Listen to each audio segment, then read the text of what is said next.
So guys, let's see the question. Two identical circles, each of radius 30 centimeter, intersect each other such that the circumference of each one passes through the center of the other. What is the area of intersecting region? क्या बोलना चाहता है अगर मैंने इस particular circle को draw किया, जो दूसरा सर्कल होगा उसका जो सर्कमफेरेंस होगा उसके सेंटर से पास करेगा, and same goes for this particular circle कि इसका सर्कमफेरेंस इस पर्टिकुलर सर्कल के सेंटर को क्या करेगा, टच करते जाएगा।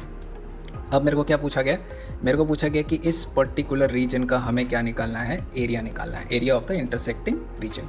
तो हम यहाँ पर क्या देख पा रहे हैं, इसको उठा के मैंने यहाँ पर बनाया।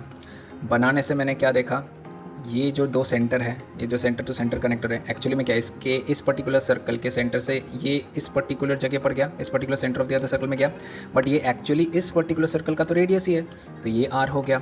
सिमिलरली मैं इधर से अगर इधर कनेक्ट करूँगा तो ये भी रेडियस हो गया, और इस पर्टिकुलर सर्कल के रिस्पेक्ट में अगर मैं यहाँ कनेक्ट करूँगा तो ये भी रेडियस हो गया। मतलब मेरे को क्या मिल रहा है ना, इक्विलैटरल ट्रायंगल मिल रहा है। ठीक है, ये आर हो गया, ये आर हो गया, ये आर हो गया, तो 60 60 60, और इधर भी नीचे भी एक इक्विलैटरल ट्रायंगल का फॉर्मेशन होगा सेम उसी तरीके से 60 60 60। ठीक, अब मैं इस रीजन को कैसे निकाल सकता हूँ, मैं क्या कर सकता हूँ, ऐसे करके मैं क्या कर सकता हूँ, दो सेक्टर ले सकता हूँ। 120 डिग्री की हुआ 60 60, तो ये एक पर्टिकुलर सेक्टर हुआ।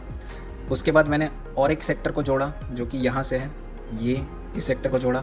अब जब मैंने इन दो सेक्टर को जोड़ा, ये जो दो इक्विलैटरल ट्रायंगल दिख रहे हैं ये दो बार ऐड हो जा रहा है, तो हमें इसको क्या करना पड़ेगा, एक बार सब्ट्रैक्ट करना पड़ेगा।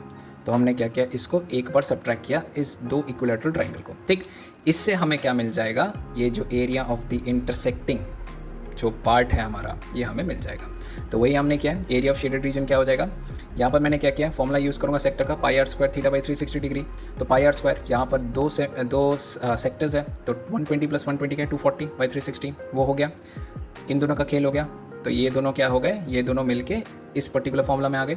माइनस अब मेरे पास दो इक्विलैटरल ट्रायंगल, तो 2 टाइम्स ऑफ √3/4 a स्क्वायर, मेरे को रेडियस दिया गया है 30 सेंटीमीटर, तो हमने डाल दिया। इसको हमने सॉल्व किया, हमें मिला 600 pi minus of 450 √3 centimetre square. Okay, good question, thank you.